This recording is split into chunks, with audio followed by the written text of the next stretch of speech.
नमस्कार, मैं हूं आशा और आज के वीडियो में हम बात करने वाले हैं नव ग्रहों में से उस ग्रह की जो सबसे ज़्यादा इम्पोर्टेंट माना जाता है आपके बर्थ चार्ट में। जी हाँ, हम बात कर रहे हैं न्यूमरोलॉजी की, एस्ट्रोलॉजी की और इसी के नवग्रहों की भी हम बात कर रहे हैं। तो ये कौन सा ग्रह है जिसे अगर आप बैलेंस कर लें तो बाकी के सारे ग्रह आपके चार्ट में खुद ब खुद ही बैलेंस होने लगते हैं। तो जी हाँ, ये है सूर्य। अगर सूर्य को आप बैलेंस कर लें या फिर ये आपके चार्ट में ऑलरेडी एक स्ट्रांग पोजीशन में हो तो आप देखेंगे कि बाकी की चीज़ें आपकी लाइफ में खुद ब खुद ही सेट होने लगती हैं, धीरे धीरे ठीक होने लगती हैं। एक लाइन आपने सुनी होगी किसी एस्ट्रोलॉजर के मुंह से या फिर किसी न्यूमरोलॉजिस्ट से कि जब आप वहाँ जाएं तो वो कहते हैं अक्सर कि आपका सूर्य कमज़ोर है या आपका सूर्य जो है वो ठीक पोजीशन में नहीं है, स्ट्रांग पोजीशन में नहीं है, इसलिए आपको ये दिक्कत आ रही है। अब ये सूर्य का कमज़ोर होना आखिर क्या होता है? अगर एस्ट्रोलॉजर ये कह रहा है आपसे कि आपका सूर्य कमज़ोर है तो उसका मतलब क्या है? देखिए, अगर हम उस सूर्य के बारे में समझ रहे हैं यहाँ पर जो कि सौर मंडल में है, तो वो तो एक ही है, जिस सूर्य को हम जानते हैं वो तो एक ही है। तो वो सूर्य किसी के लिए ताकतवर, किसी के लिए कमज़ोर कैसे हो सकता है? तो इसका मतलब है कि यहाँ पर हम उस सूर्य की बात नहीं कर रहे हैं। जब ऑकल्ट में हम सूर्य की बात कर रहे होते हैं तो हम बात कर रहे होते हैं अपनी आत्मा की, अपनी आत्मशक्ति की।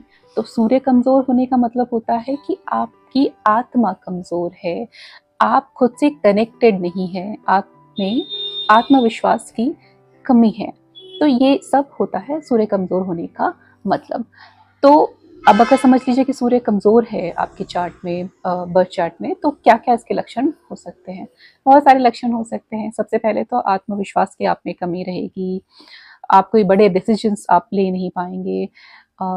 कोई स्टेप अगर उठाना हो तो हमेशा उसमें दूसरों का वैलिडेशन आपको चाहिए होगा। खुद से कुछ काम करने की हिम्मत आप नहीं कर पाते हैं।